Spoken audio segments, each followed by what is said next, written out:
बिस्मिल्लाहिर्रहमानिर्रहीम। हमारे आज के सबक का उन्वान है चोर और इसके मुसन्निफ अशफाक अहमद साहब हैं। इस सबक का इंतखाब मजमूए नज़्म व नसर बराए जमात 11वीं से किया गया है। ये सबक सिंफ के एतबार से अफसाना है। अफसाना ज़िंदगी के किसी एक वाक़े या पहलू की वो खल्लाकाना और फ़नी पेशकश है जो कहानी की शक्ल में पेश की जाती है। ऐसी तहरीर जिसमें इख्तिसार व इजाज़ बुनियादी हैसियत रखते हों और वहदत तासुर उसकी सबसे अहम खसूसियत हो, अफसाना कहलाती है। अफसाने की तारीफ में 3 नुकात बुनियादी तौर पर अहमियत के हामिल हैं: मुख्तसर होना, कहानी की शक्ल में होना और वहदत तासुर। तारुफ़ी अफसाना। अशफाक अहमद साहब का ये अफसाना उनके मजमूए सफ़रे मीना से मुंतखब किया गया है। ज़िंदगी आजमाइश और इम्तिहान का नाम है। ज़िंदगी की गाड़ी को चलाने के लिए अच्छी सोच, अच्छी अक्ल और अच्छी रहनुमाई की ज़रूरत होती है। अगर ये तीनों चीज़ें मुयस्सर हों तो एक कामयाब इंसान बनता है, लेकिन इनकी अदम मौजूदगी की सूरत में इंसान गलत रविश इख्तियार करके अपने दीन और दुनिया दोनों को तबाह बर्बाद कर लेता है। यही हकीकत अशफाक अहमद साहब के इस अफसाने की बुनियाद है। आइए अफसाने का खुलासा देखते हैं। एक चोर रात के अंधेरे में एक गरीब खानदान के घर में चोरी की नीयत से दाखिल होता है। कमरे में दाखिल होकर वो एक अलमारी खोलता है जिसमें दवाओं की शीशियां भरी होती हैं। उसी अलमारी के खाने में उसे एक लिफाफा मिलता है जिसमें 170 रुपए और एक खत रखा होता है। चोर लिफाफा मुंह में दबाकर मसरूर और शादमान निकल जाता है। घर पहुंचकर लिफाफा खोलता है और खत निकाल कर पढ़ता है। खत में किसी शकीला बेगम ने अपने भाई को अपने बीमार बेटे के इलाज के लिए रकम न देने पर शिकवा किया था और लिखा था कि उधार वगैरह लेकर इलाज के लिए रकम मुहैया कर ली गई है और वो अपने बेटे को बगर्ज़े इलाज पिंडी ले जाने वाली थी। यह हकीकत जानकर चोर का सोया हुआ ज़मीर बेदार हो गया। रात उसने सख्त इत्तराब और बेचैनी में गुजारी। सुबह रकम लौटाने के लिए घर से निकला तो जाए वारदात पर पुलिस वाले तफ्तीश करते नजर आ गए। वो खौफजदा होकर दाता दरबार चला गया। उसका ज़मीर उसे चैन नहीं लेने देता था। अगले दिन वो फिर शकीला बेगम के घर की तरफ गया। उसने चाहा कि रजिस्ट्री का लिफाफा पैसों समेत अंदर उछाल दे, लेकिन हिम्मत ना हुई। चोर रात भर अपने ज़मीर से लड़ता रहा और बिलाखिर उसके आगे हथियार डाल दिए। सुबह को नहा धोकर शकीला बेगम के घर पहुंचकर कुंडी खटकाकर इंतजार करने लगा कि जो ही दरवाजा खुले वो लिफाफा अंदर फेंक कर रवाना हो जाएगा। दरवाजा खुला, लेकिन चोर की हिम्मत न हुई। उसने यूं ही बात बना दी और वहां से चला आया।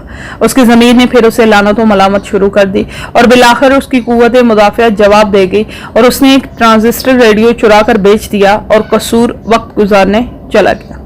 लेकिन यहाँ भी उसका ज़मीर आसूदा न हुआ। एक हफ्ते के बाद जब वो लौट कर लाहौर आया तो सीधा शकीला बेगम के घर पहुंचा, लेकिन गली के मोड़ पर पहुंचते ही उसने बच्चे का जनाजा देखा। चोर की हालत बहुत ख़राब हो गई।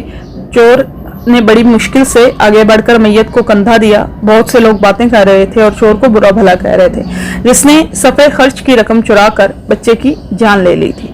चोर के ज़मीर ने उसकी गर्दन पर जोर से धप्पा मारा। वो सड़क पर गिर गया। लोगों ने पकड़कर उसे सहारा दिया और जनाजा म्यानी साहब पहुंच गया। तदफीन से फारिग होकर लोग घरों की तरफ लौट गए। चोर ने फूलों की एक टोकरी खरीदी और सके को पानी देकर सारी कब्र पर छिड़काव करवाया।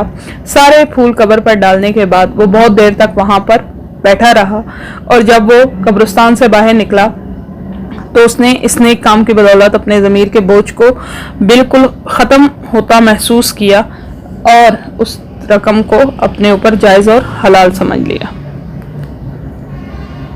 मरकजी ख्याल।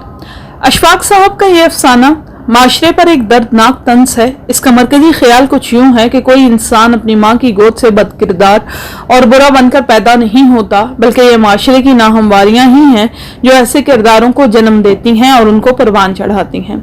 इंसान का ज़मीर उसे बुरे काम से बार बार रोकता है, मगर इंसान उसकी आवाज़ पर कान नहीं धरता और छोटी सी नेकी का काम करके अपने आप को हर गुनाह से बरीउज़ ज़िम्मा समझता है। चोर की किरदार निगारी। इस अफसाने का मरकजी किरदार चोर एक आदी मुजरिम था, लेकिन उसके ज़मीर में अभी दमखम बाकी था, जो खत पढ़ने के बाद फौरन बेदार हो गया, लेकिन वो ज़मीर की बात मानने की बजाय उससे जंग करने लगा। चोर को सिगरेट नोशी और पान खाने की भी आदत थी। इसके अलावा वो जवारी भी था। चोर पढ़ना जानता था, यही वजह है कि वो खत पढ़ने में कामयाब हो गया। नमाजी भी था और कुरानी आयात भी उसे हिफ्ज़ थी। गरीबों की मदद करता और सफर का शौकीन था।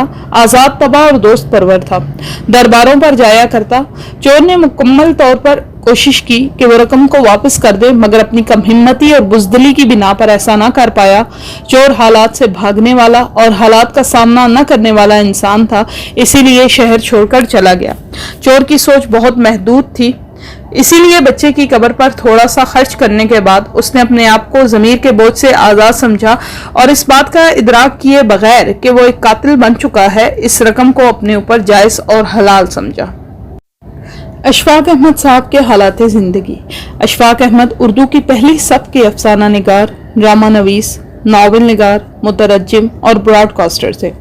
उनका ड्रामा सीरियल एक मोहब्बत 100 अफसाने पाकिस्तान टेलीविजन की लाजवाल ड्रामा सीरियल है।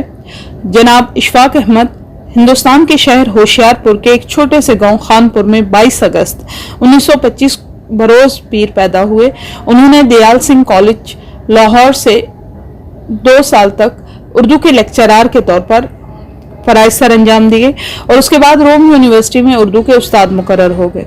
वतन वापस आने के बाद उन्होंने अदबी मुजल्ला दास्तान को जारी किया, जो उर्दू के ऑफिस तबाआत में छपने वाले इब्तदाई रिसालों में शुमार किया जाता है। 2 साल हफ्त रोज़ा लैलो नहार की इदारत भी की। वो 1967 में मरकजी उर्दू बोर्ड के डायरेक्टर मुकर्रर हुए, जो बाद में उर्दू साइंस बोर्ड में तब्दील हो गया। 1989 तक वो इस इदारे से वाबस्ता रहे और जनरल ज़ियाउल हक के दौर में वफाकी वज़ारत तालीम भी मुकर्रर किए गए। 1965 में उनका अफसाना गडरिया उनकी शोहरत का बाइस बना। उन्होंने उर्दू में पंजाबी अल्फाज का तख्लीकी तौर पर इस्तेमाल किया और एक खूबसूरत और शगुफ्ता नस्र इजाद की, जो उन्हीं का वस्फ समझी जाती है। एक मोहब्बत 100 अफसाने और उजले फूल उनके इब्तदाई अफसानों के मजमूए हैं। बाद में सफ़र दर सफ़र, खेल कहानी, एक मोहब्बत 100 ड्रामे और तोता कहानी उनकी नुमायां तसानीफ में शुमार की जाती हैं और आपके जोर कलम का नतीजा साबित हुई। 1965 में उन्होंने उर्दू पाकिस्तान लाहौर पर एक हफ्तावार फीचर प्रोग्राम तलकीन शाह के नाम से करना शुरू कर दिया, जो अपनी मखसूस तर्ज मिज़ा और ज़ुमानी गुफ्तगू के बायस मकबूल आम हुआ। आपको तमगा हुस्न कारकर्दगी का सदारती अवार्ड भी मिला। आमतौर पर चाहने वाले आपको बाबा जी के नाम से पुकारते थे। मारूफ अदीबा बानो कुद्सिया आपकी अहलियां हैं और आपके घर का नाम दास्तां सराय है। अशफाक अहमद साहब की तहरीर की खसूसियात। अशफाक अहमद ने उर्दू में कहानी को जदीद अंदाज बख्शा। पंजाबी अल्फाज का इस्तेमाल तख्लीकी तौर पर किया। आपका मज़ाहिया और ज़ुमानी अंदाज आपके रेडियो प्रोग्राम तलकीन शाह से मकबूल आम हुआ। आप ड्रामों में प्लॉट से ज़्यादा मुकालमों पर जोर देते और आपके किरदार तवील गुफ्तगू करते नजर आते हैं। आपकी तहरीर में रूहानियत की तरफ आपका झुकाव वाज़े नजर आता है। अक़वाले इशफाक अहमद। जो अपना तज्ज़िया करते हैं उनको पता चलता रहता है कि अपने उस सेल्फ का जो लेकर इंसान पैदा हुआ था वो महफूज रखा हुआ है या नहीं। वो हमने तो अपने सेल्फ के ऊपर बड़े बड़े साइन बोर्ड लगा लिए हैं, अपने नाम तब्दील कर लिए हैं, अपनी ज़ात के ऊपर हमने पेंट कर लिया है। हम जब किसी से मिलते हैं, मसलन मैं आपसे इशफाक की तरह नहीं मिलता, मैं तो एक राइटर, एक दानिश्वर, एक सियासतदान, एक मक्कार और एक टीचर बनकर मिलता हूँ। इस तरह जब आप मुझसे मिलते हैं तो आप अपने साइन बोर्ड मुझे दिखाते हैं। असल सेल्फ कहाँ है वो नहीं मिलती। असल सेल्फ जो अल्लाह ने देकर पैदा किया है वो तब मिलता है जब आदमी अपने नफ्स को पहचानता है, लेकिन उस वक्त जब वो अकेला बैठकर गौर करता है। कोई उसको बता नहीं सकता। अपने नफ्स से तारुफ उसी वक्त मुमकिन है जब आप इस तारुफ की पोजीशन में हों और अकेले हों। जिस तरह अल्लाह ताला फरमाते हैं, जिसने अपने नफ्स को पहचान लिया उसने अपने रब को पहचान लिया। आपकी समाअतों का बेहद शुक्रिया।